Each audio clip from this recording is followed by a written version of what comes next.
Hello and welcome to the Retrospect podcast. I'm Alfie Garland. Happy New Year, I'm Tom Latham. Happy New Year indeed. And this semester our overarching theme is home. And as such, naturally, the optimists that we are masterminding this podcast are going to be doing our theme this semester on the apocalypse. Of course we are, because nothing says cheery like flaming meteors and deeply unhappy destroying your home. Yeah. Later in the semester, we might talk a bit more about the nice aspects of home, but we've decided to start the new year on a very negative vibe. Yeah, I mean, we looked at other possibilities for doing home. We thought maybe the possibility of Brexit, especially considering the recent vote, might have been a little bit too real. So we went with something a little bit more distant in the past, we hope, of the apocalypse. Yeah, so this week, Alfie and I are going to talk about some of our favourite imagined and historical apocalypses. Indeed. Apocalypses? Apocalypse-I? Maybe it's just apocalypse is the plural, like octopus or sheep. Either way, we're clearly not literature students and could probably benefit from having one around to fact check us now and then, just standing off camera and yelling at us. Yeah. If we'd made any friends over Christmas, that would have been great. And deeply unlikely. So, welcome back, and let's start off. So, as you may know, me and Tom, big archaeology nerds. Woo-woo! Absolutely. And for those of you listening who may be aware of the Bronze Age in the Mediterranean, you may be kind of seeing where this might be going. We're going to talk about, first off, the Bronze Age collapse, which, for those who don't know, was a series, what we think, of events that kind of happened in the late 2nd millennium BCE.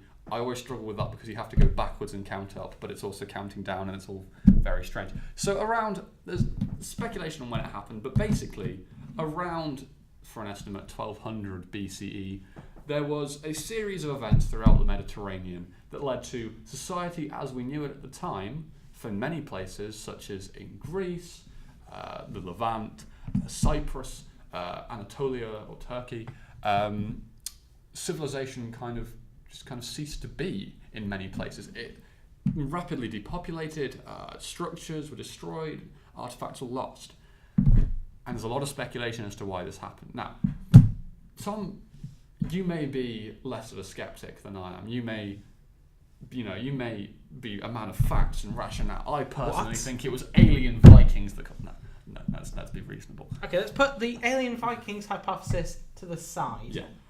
Honestly, it's not alien Vikings. We'll be very clear. There is some suggestion that it may have been seafaring peoples from potentially even Scandinavia. It may have just been regular pre-Viking Vikings, which is still pretty cool. That's pretty rad. I mean, obviously not for the people who were living in the Mediterranean who had suddenly longboats appearing and destroying everything they knew and loved, but it's a cool little interaction between some of the most popular areas of kind of history.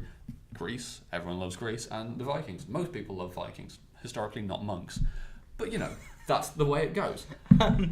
So, for you, the Bronze Age collapse is an apocalypse that really happened. It's sort of the end of the world as we know it, which I think is a song lyric.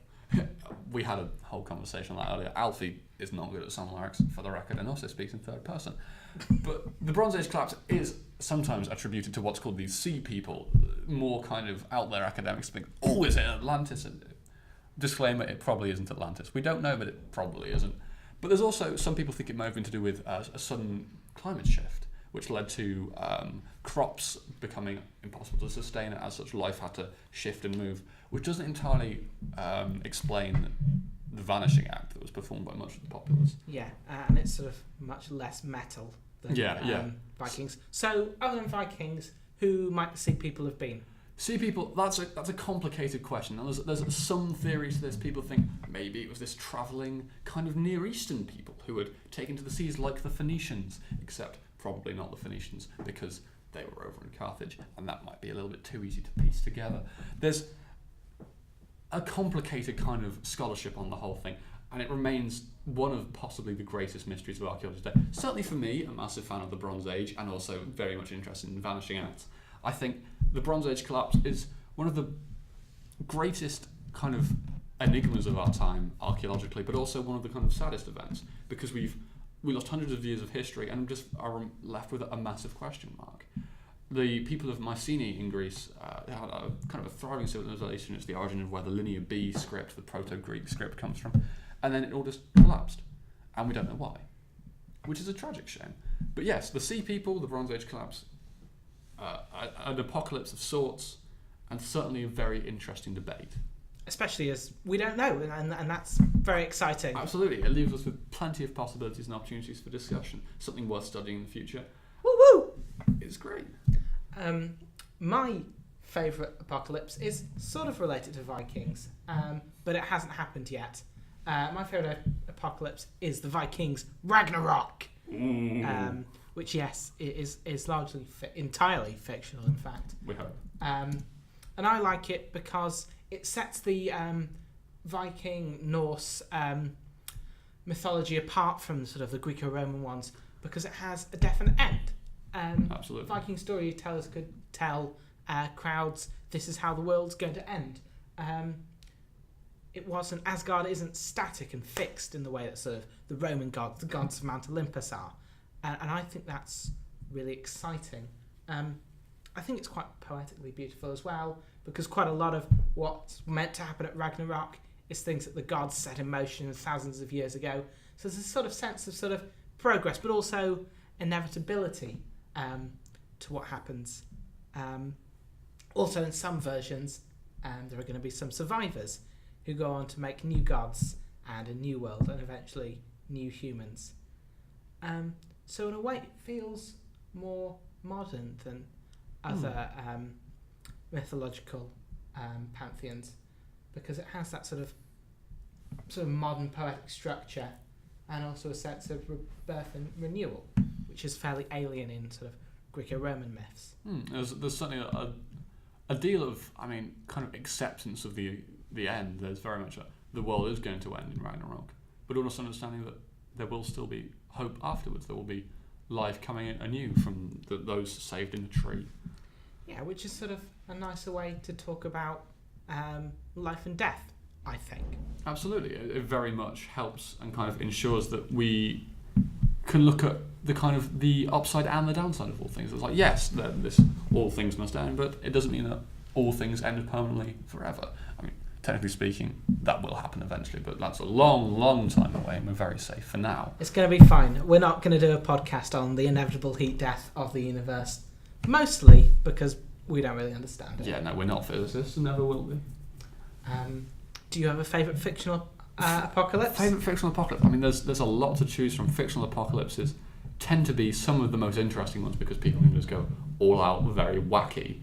Yeah, they're like much more colourful than like the rest of a religion or a philosophy. Yeah, there's all eschatology leads you to some wacky and wonderful things. And I've got to say, the end times in kind of, especially in the Abrahamic faith, specifically in Christianity, there's this whole very interesting, the day of judgment will come and all the righteous will be reborn and taken to heaven and God will come down to earth and slay the people, evil. Different anthropomorphic personifications riding around on horses of different colours. Might become relevant at a later point, but we'll see about that. Yes. But apocalypses, fictionally, they're all very interesting. I don't think I could ever specifically choose just one. There's just so much to choose from. You've already also taken the very fun Norse one, which is everyone gets in a massive scrap and then is then the most metal way. Big battle, lots of fire, the end. Done, dusted, end. Pretty much like every Hollywood Viking film. Yeah, which actually I now have less of a bone to pick with them because they're only drawing from the source material, technically. Who can complain? But on the subject of these kind of Abrahamic Armageddons, literally, I'd like to talk about, just briefly, the first Armageddon, which is, Armageddon is a Greek word, and it comes, kind of the etymology of that is from meaning a battle at Megiddo, which is in Israel, and was a site for a number of battles. Arguably the one that Armageddon specifically refers to was between the kingdoms of Egypt and Judea. There was one beforehand, which was Egypt versus the Canaanites, but that was like 1500 pre-Bronze Age collapse. Inside knowledge, woe, go us. Which kind of suggests that it was probably the second one, the latter one, which is referred to. And Armageddon is then referred to in Christian texts. For kind of, they suppose that Megiddo will be the site of the battle at the end times. The kind of the King of Kings will come down and lead the righteous against the forces of evil, and that will be kind of this very big end to everything. So you could say in a way that's an attempt by ancient people to kind of rationalise what the end of the world might look like, because Absolutely. It's all very well to talk about rains of frogs and rivers of blood and horsemen in the sky, but what does that feel like? And arguably, Absolutely. the closest analogy to that in the real world is the experience of pre-Bronze Age war. Absolutely, and the reason I suppose this kind of all came to be is, as you say, it became a means of justifying things and a way of kind of rationalising that wider fear of kind of, well, we don't know how this is going to happen, but they've seen this destruction at Megiddo, on the kind of which they think, wow, that's really intense. That's a lot of destruction. I mean, the Jewish people of Judea had been through fair amounts, and it was recorded fairly well, so you can see why when Christianity kind of picked things forward, this kind of being the origin. Yeah. But it also shows an intermingling of historicity and faith, because they take an actual real site that you can go to today. Megiddo is a protected area. You can visit there, and that is thought to be where the end times will kind of be decided. Literally, our history shaping us. Exactly, as simply put as that. That personally is a fascinating blend of something very real and kind of this very, very personal belief. Yeah. Speaking of our history shaping us, in the next weeks we're going to be joined by a series of special guests. Very special. So special, I think it's almost impossible to do their introductions justice, but we are going to have to try. Tom, how would you describe our guests? Our guest next week, he's quite a violent guy. Yeah, actually. got a long, aggressive streak. Especially for such an old bloke. Yeah, no, definitely. He really hasn't calmed down. Americans love him. Yeah. The Swiss, not so much. Yeah, but I think should we do it? Are you about to try and do a voice, Alfie? I wasn't going to do a voice. No, I was just saying, should we do a name drop? Yeah, I think we should. So our guest next week has actually already been mentioned on the podcast. Never say we don't get special guests in. Yeah, we're trying very hard for our audience, but our guest next week is none other than the first horseman, the rider of the red horse, War. Woohoo! Not Woohoo. War is obviously terrible. But no, next week we will be discussing the first of the four horsemen, as with fitting with our apocalypse theme, and we will be tackling the subject of war. And how our apocalypses shape our modern world. Absolutely. We'll see how war has changed us from these original... changed us hopefully for the better. We like to think from our original primitive societies to what is now our kind of somewhat refined society, how war has played a part in that, and how war has unfolded today. All in all, it's going to be a fun ride. It's going to be another really fun podcast. Nothing but cheeriness from us this semester. So I think that might be all we've got time for this week. Yeah. But thank you very much for listening, and thank you very much, as ever, for kind of supporting us. We'll see you soon. Take care and have a peaceful week. This has been Alfie Garland. And I'm Tom Latham. Thank you very much for listening to the Retrospect podcast. Take care.